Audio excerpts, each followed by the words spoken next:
오늘도 우리가 지난 시간에 이어서 압살롬에게 있는 두 모사, 즉 아히도벨과 후세에 대한 그 이야기를 살펴보려고 합니다. 그런데 이 두 모사는 이 다윗을 잡는데 서로 다른 전술을 제시합니다. 우리는 후세가 이 다윗 편이라는 것을 알고 있습니다. 그래서 후세가 세운 이 전술은 우리가 객관적으로 볼 때 압살롬 편에서 좋은 전략이 될 리가 이게 만무합니다. 그럼에도 불구하고 결국 선택된 것은 후세의 전략이었다는 겁니다. 오늘은 이런 결정이 이루어지는 이 과정을 우리가 살펴보고 그 과정에서 나타나는 하나님의 뜻을 함께 생각해 보려고 합니다. 먼저는 두 사람이 제시한 우리가 전술부터 살펴보겠습니다. 아히도벨은 예루살렘으로 들어가서 압살롬으로 하여금 이 사람들이 보는 앞에서 다윗의 후궁을 범하라는 이런 전술을 내리게 됩니다. 그의 계략에 따라 압살롬은 왕궁 옥상에 천막을 치고는 이 다윗의 후궁들을 범하게 되죠. 이 계략에는 두 가지의 포인트가 있습니다.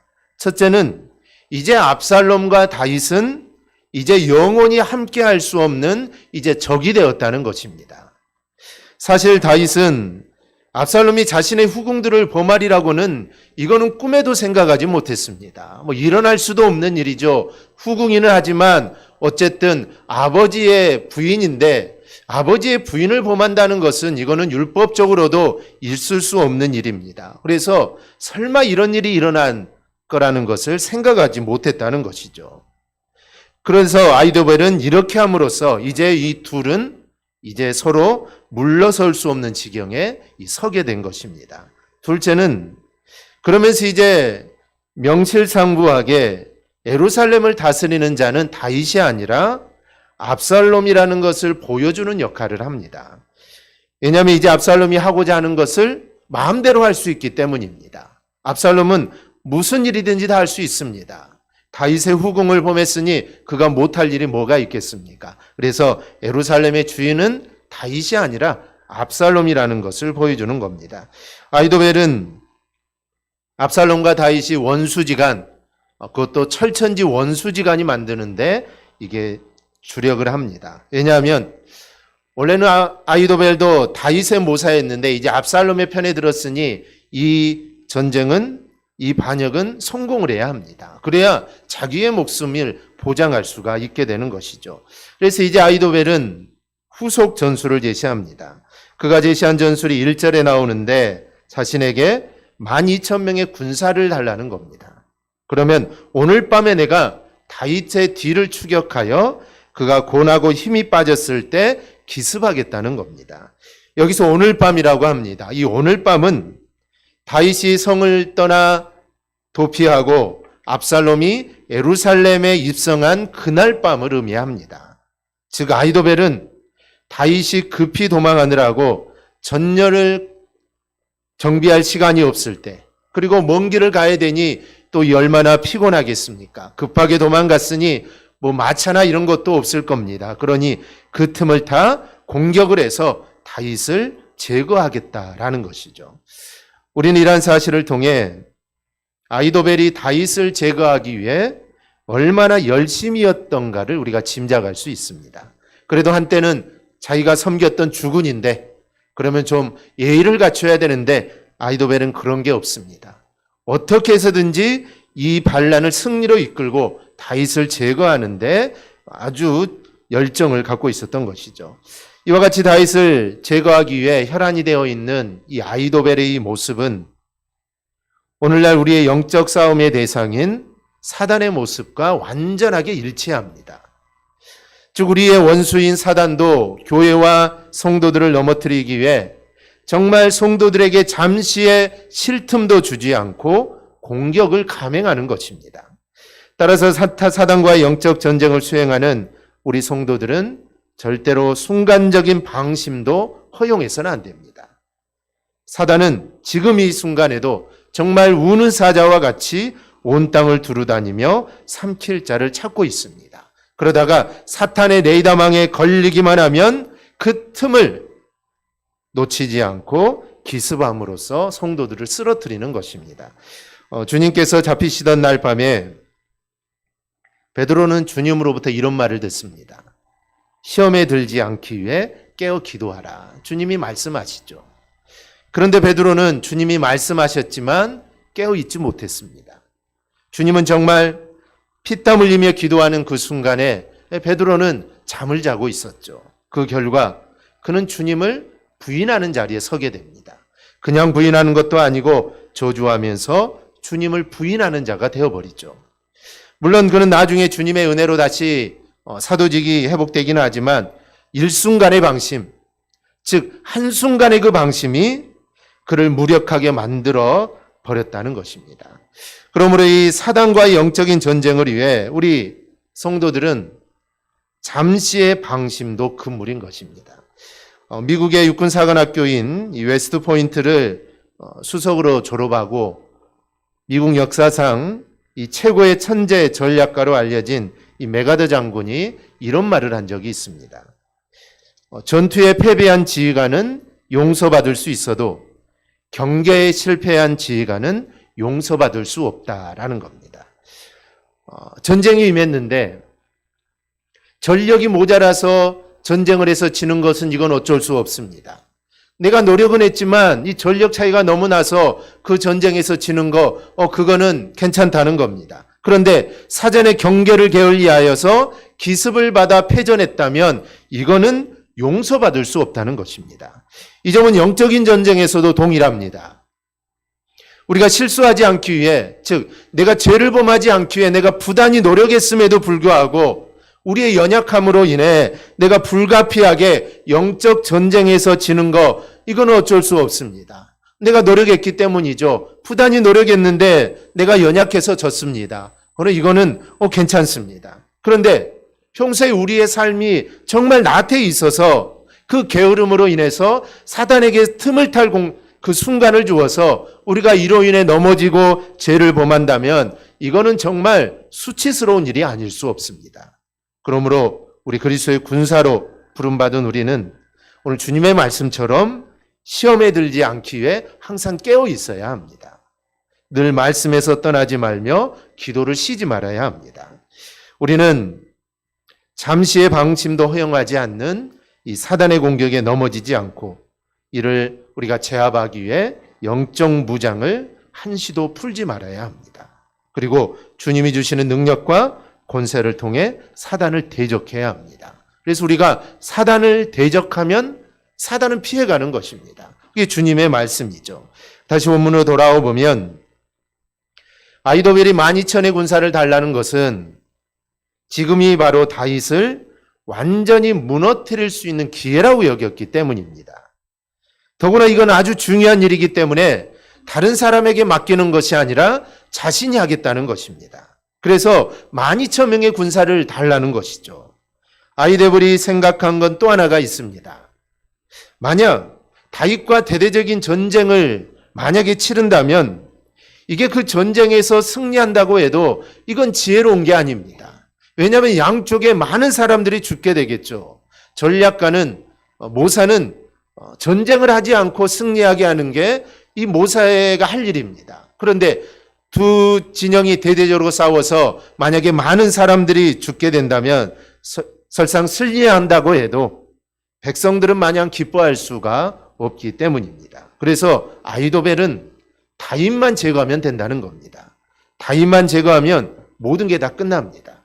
다윗이 죽으면 뭔가 잘 모르는 백성들은 이제 다윗이 죽었으니 이제 압살롬에게 모든 것이 돌아가게 되었구나 라고 백성들은 알게 될 겁니다. 그러면 백성들도 평안하게 문제가 다 해결되는 겁니다. 이 정권을 잡는 사람 입장에서는 정권을 잡는 것만이 중요한 게 아닙니다. 백성들이 큰 피해를 보지 않으면서 자신들의 정권이 탄탄해지는 것을 바라죠. 그래서 아히도벨은 바로 그런 전략을 짠 겁니다. 이 전략적인 면에서 보면 아히도벨의 계략은 최고였습니다. 압살롬과 이스라엘 장로들도 모두 좋다라고 했습니다. 아히도벨의 전략이 최고다라고 서로 칭찬을 했죠. 만약 압살롬이 아히도벨의 전략을 받아들여서 12,000명의 군사를 보내 내주었다면 압살롬의 쿠데타는 아마 완벽하게 승리를 했을 겁니다. 그런데 제가 만약이라고 이야기한 것은 그 좋은 계략이 채택이 되지 않았다는 것입니다. 너무나 완벽한데 정말 그 전략대로만 하면 이 쿠데타는 성공인데 그게 채택이 되지 않았는데 왜 그랬냐라는 것입니다. 그때 압살롬은 후세의 의견도 한번 들어보자고 합니다. 후세는 압살롬과 전혀 반대의 방법을 제시합니다. 그리고 후세가 제안한 방법은 사실 이게 최상의 방법이 아니었습니다. 후세는 다윗의 사람입니다. 그러니 압살롬에게는 당연히 거짓말을 할 것이고 또 거짓으로 들어간 것이죠. 마음으로는 다윗에게 가 있지만 겉으로만 압살롬에게 가 있는 것입니다. 당연히 그는 아히도벨의 계략이란 말로 다윗을 이거 멸망시키는 계획이기 때문에 어떻게 해서든지 그것을 막으려고 했던 것입니다. 그런데 압살롬의 선택이 후세의 계략이었다라는 것이죠. 그럼 먼저 후세가 어떤 이야기를 어떻게 했는지 우리가 좀 살펴보겠습니다. 아히도벨의 계략을 들은 후세는 압살롬에게 아히도벨과 정반대로 이야기합니다. 그가 제시한 이 계략의 주된 내용은 지금 당장 쫓아가서는 안 된다는 겁니다. 전력을 더 가다듬고 군사를 더 많이 모아서 압살롬이 아주 위풍당당하게 이스라엘의 왕처럼 그렇게 가서 다윗과 싸워야 한다는 것입니다. 먼저 후세는 아히도벨의 계략이 좋지 않다는 점에 초점을 맞춥니다. 12,000명을 가지고 다윗과 싸운다는 것은 무리라고 말을 합니다. 왜냐하면 다윗은 전술에 능한 자로서 아마 군사들과 함께 있지 않고 아마 동굴에 숨어 있을 거다라고 이렇게 말을 합니다. 이 사울이 왕이었을 때 다윗은 실제로 광야의 굴을 잘 활용했죠. 그 광야에서 사울을 죽일 기회가 2번이나 있었습니다. 이렇게 다윗은 굴을 잘 활용하는 사람이기 때문에 아마 굴 사이사이를 숨어 다니기 때문에 다윗을 찾기가 아주 힘들 거라고 합니다. 그러다가 쫓아간 군사 중에 일부가 죽기라고 하면 이게 소문이 날 것이고 그러면 군사들의 사기가 떨어질 거라고 합니다. 그럴 수 있는 근거로 다윗은 전쟁에 능한 사람이라고 강조합니다. 그의 장수들도 모두 용사이고 아주 용맹한 군사라고 말을 합니다. 그런데 이거는 누구나 인정하는 사실이죠. 다윗은 정말 전쟁에 능한 사람이고 그의 곁에 있는 장군들은 용사고 수많은 전쟁을 치른 사람들입니다. 그런데 후세가 아히도벨의 전략이 틀렸다고 이야기하는데 귀에 쏙 들어올 정도로 이게 논리정연합니다. 아히도벨은 그냥 12,000명을 주면은 내가 가서 다윗을 잡겠다. 이 가장 쉬운 방법이죠. 그리고 가능합니다.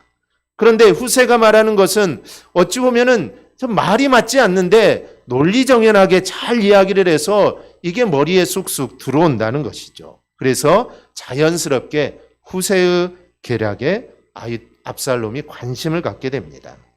이렇게 아히도벨의 전략이 좋지 않다는 점을 강조한 후에 자신의 전략을 제시하죠.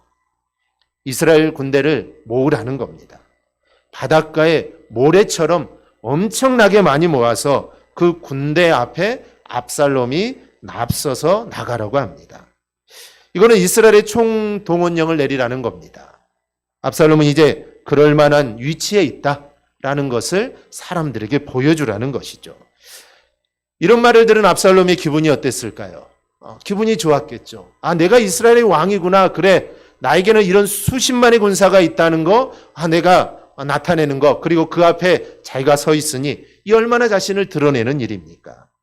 그리고 그렇게 할 수 있는 왕은 나밖에 없다라는 것을 사람들에게 보여주는 것입니다.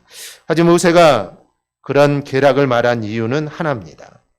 그 이유는 다윗으로 하여금 도망가서 전열을 가다듬을 시간을 벌기 위함입니다. 아히도벨의 계략대로 특공대가 다윗에게 간다면 선슬 겨를도 없이 다윗은 죽게 될 것입니다. 그래서 어떻게 해서든지 시간을 벌어야 하기 때문에 그와 같은 이야기를 합니다. 후세는 감미로운 말까지 덧붙이죠. 압살롬이 그렇게 이풍당당하게 수십만의 군사를 등에 지고 가게 되면 이스라엘 모든 사람들이 압살롬 편에 설 거라는 겁니다. 그렇게 하면 당연하게 다윗이 잡힐 것이고, 혹시 다윗이 성에 숨어간다고 해도 아마 그 성에 있는 사람들이 다윗을 잡아다가 당신에게 바칠 거다라고 이렇게 이야기를 합니다. 이렇게 후세는 압살롬의 마음을 사로잡는 일들을 계략을 말을 하죠. 내용뿐만 아니라 그 말한 대로 위험 있게 자신을 드러낼 수 있으니 마다할 이유가 없었던 겁니다. 이에 비하면 아히도벨의 계략은 어떻습니까?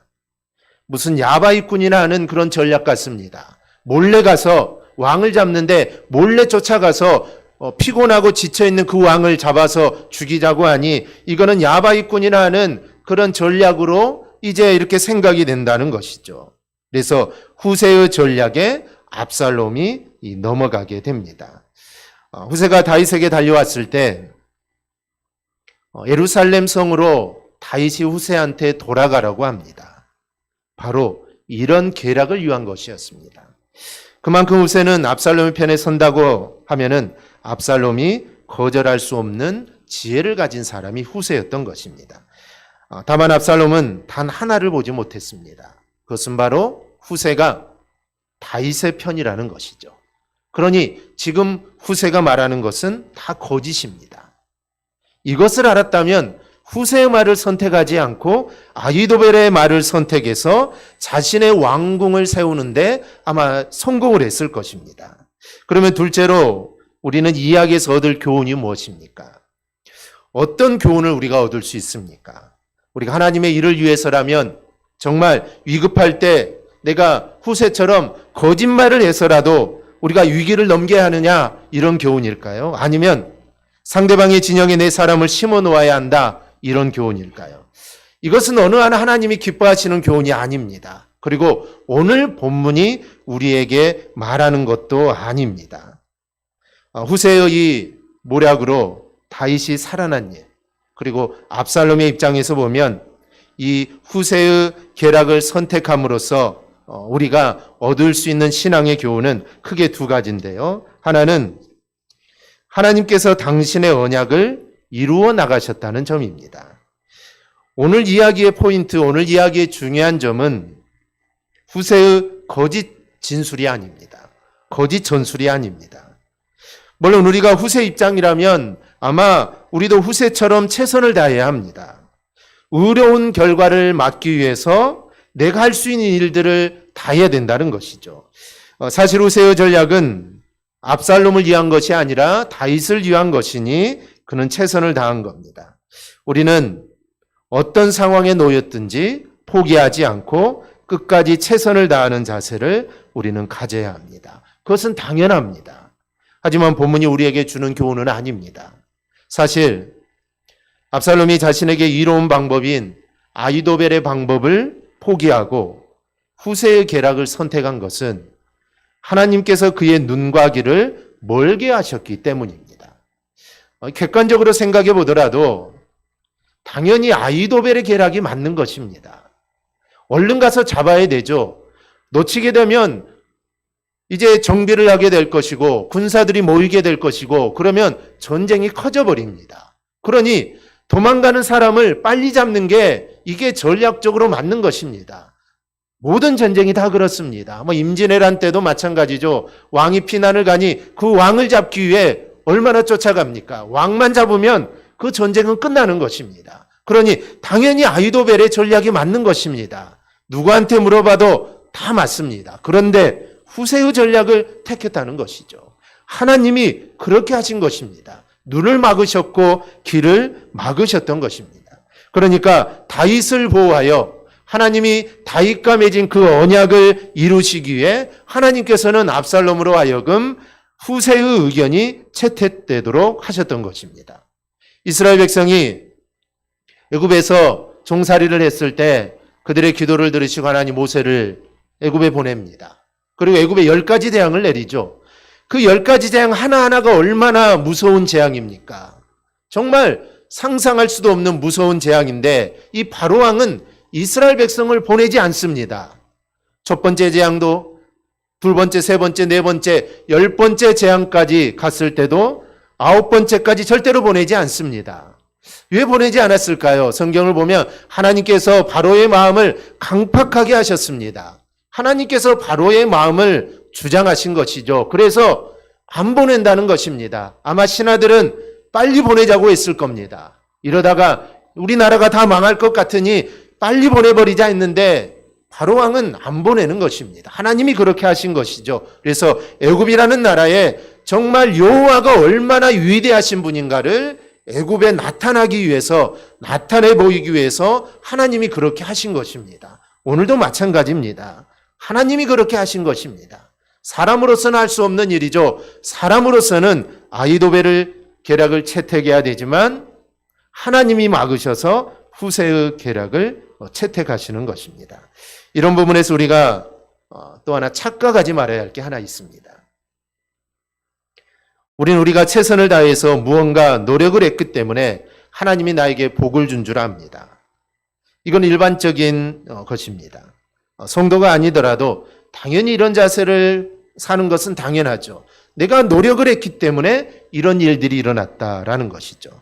성도면서 이 정도의 삶도 살지 않고 포기한다면 그것은 세상만도 못한 겁니다. 그런데 우리가 그렇게 무언가 했기 때문에 하나님이 나에게 복을 주셨다는 것이라면 그것은 하나님의 은혜라고 이야기할 수가 없습니다. 그건 노력에 대한 보상이지 하나님이 거저 주시는 은혜와는 이게 아주 거리가 멉니다. 우리는 우리의 신앙을 이렇게 끌어내려서는 안 됩니다. 즉 내가 무언가를 해서, 내가 무언가를 노력을 해서 하나님이 나에게 복을 주셨다. 우리는 이런 신앙에 머물러 있어서는 안 됩니다. 본문에서도 그렇게 착각할 수가 있습니다. 후세가 잘해서 다윗이 살 수 있었구나. 후세가 좋은 계략을 내어서 다윗이 살았구나. 그런데 성경은 이걸 말하는 게 아닙니다. 이게 그렇지 않습니다. 하나님이 언약하시고 하나님이 계획하시는 것은 어떤 일이 있더라도, 설령 그게 불가능한 상황이 되더라도 전혀 생각하지 못한 하나님의 개입으로 반드시 이루어진다는 게 오늘 본문의 이 교훈입니다. 우리가 갖는 신앙이 바로 이것입니다.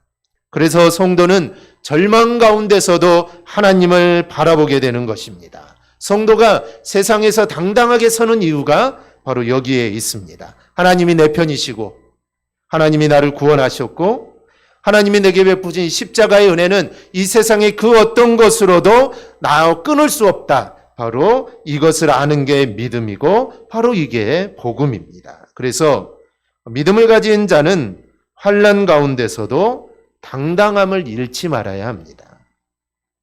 내가 열심히 하면 살아날 길이 열릴 것이라는 착각에 빠져서는 안 됩니다. 우리는 하나님의 절대 주권을 믿고 그 하나님만 바라보며 나가는 게 바로 이게 믿음입니다. 그러므로 오늘 본문은 하나님께서 다윗을 보호하시고 인도하시고 또 그 왕위를 끊어지지 않게 하시겠다는 그 말씀을 이루어 나가는 과정을 보여주는 게 오늘 말씀입니다. 또 하나는 하나님 앞에서 우리가 가질 것은 기도밖에 없다는 것입니다.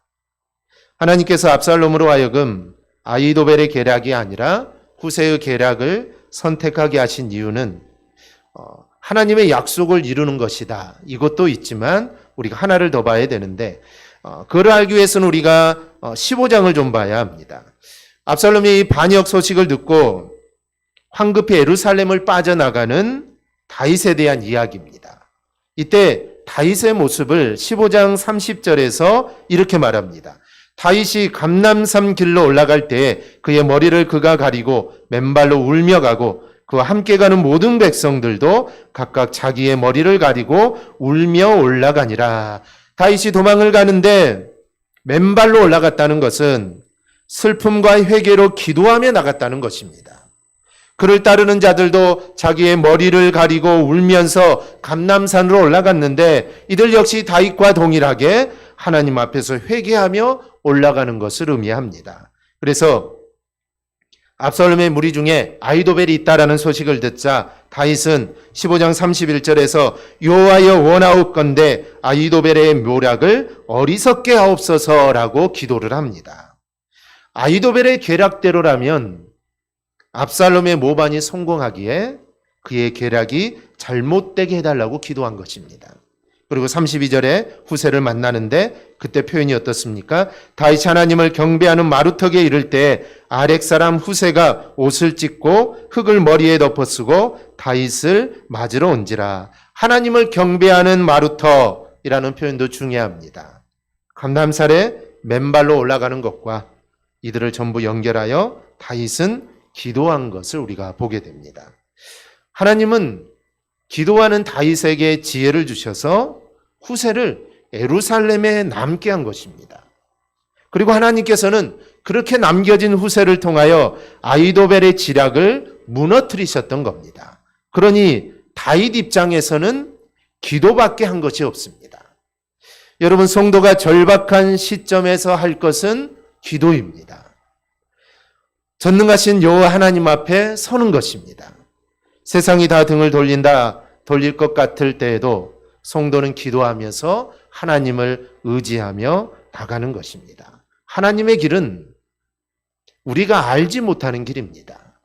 하나님의 길을 우리가 알면 얼마나 좋겠습니까? 그런데 하나님의 길은 우리가 알 수도 없고 내가 생각하는 길과 하나님의 길은 같지 않습니다.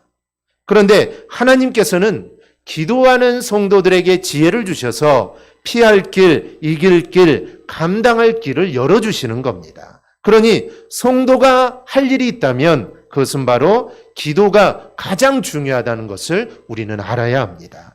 물론 우리가 이렇게 기도하면서 내가 이렇게 기도한 것 때문에 하나님이 내 길을 열어주시고 나에게 복을 주셨다, 이렇게 또 착각해서는 안 됩니다. 기도는 그냥 순수하게 하나님을 향한 나의 믿음의 표시입니다. 즉, 하나님만을 내가 의지하며 나간다는 믿음의 표시가 기도인 것입니다. 그래서 내가 세상을 의지하지 않고 내가 하나님만 의지합니다. 내가 하나님만 바라보고 나아갑니다. 이 믿음의 표시가 바로 기도인 겁니다. 그래서 복받는 도구가 아니라는 것입니다. 우리에게 이루어지는 응답, 우리가 기도하여 하나님께 응답을 받고 내가 기도하여 하나님이 내 길을 열어주시는 것, 이 모든 것들은 전적으로 하나님의 은혜인 것입니다. 내가 무언가를 잘해서 하나님이 나에게 준 것이 아니라 이거는 전적으로 하나님의 은혜입니다. 우리는 그걸 받을 수 있는 자격이 안 되지만 하나님이 우리를 어여삐 여기셔서 우리에게 부어주시는 하나님의 은혜라는 것이죠. 이 압살롬의 두 모사 아히도벨과 후세의 전략 중 후세의 전략이 실행된 것은 이렇게 하나님께서 당신의 백성을 끝까지 지키시고 역사하시는 은혜 때문입니다. 그러니 우리는 그런 하나님을 의심하지 않고 철저히 기도하는 모습이 우리는 되어야 합니다. 오늘 우리는 하나님의 언약에 대한 신실성, 즉 하나님은 한 번 약속하신 것은 반드시 지킨다. 우리 인간이 이랬다 저랬다 하는 것에 따라 하나님이 이랬다 저랬다 하는 것이 아니라 우리가 왔다 갔다 하더라도 하나님의 그 언약은 절대로 변하지 않는다는 것입니다. 이게 하나님의 언약의 신실성입니다. 그런 이야기는 성경에 수두룩하게 나옵니다. 어찌 보면 창세기부터 요한계시록까지 바로 이러한 이야기입니다. 인간은 죄를 짓고 하나님을 배반하고 배신하고 하나님을 떠나지만 그래도 하나님은 신실하게 하나님 백성들을 사랑하시고 하나님이 이루고자 하시는 이들을 반드시 이루어 나가는 그 일들이 성경에 아주 수두룩하게 기록되어 있습니다. 그리고 그런 하나님 앞에 우리가 할 수 있는 일은 기도라는 것을 우리는 살펴보았습니다. 우리가 오늘 말씀을 우리가 기억하고 하나님이 정말 나와 늘 함께 하셔서 나를 인도하시고 나와 함께 하심을 기억하고 그리고 내가 그 하나님을 의지하며 기도하는 것, 이게 바로 내가 하는 일이다라는 것을 우리 기억하고 하나님만을 의지하며 늘 기도하는 우리 모든 성도가 되기를 주님의 이름으로 축원합니다. 아멘. 기도하겠습니다.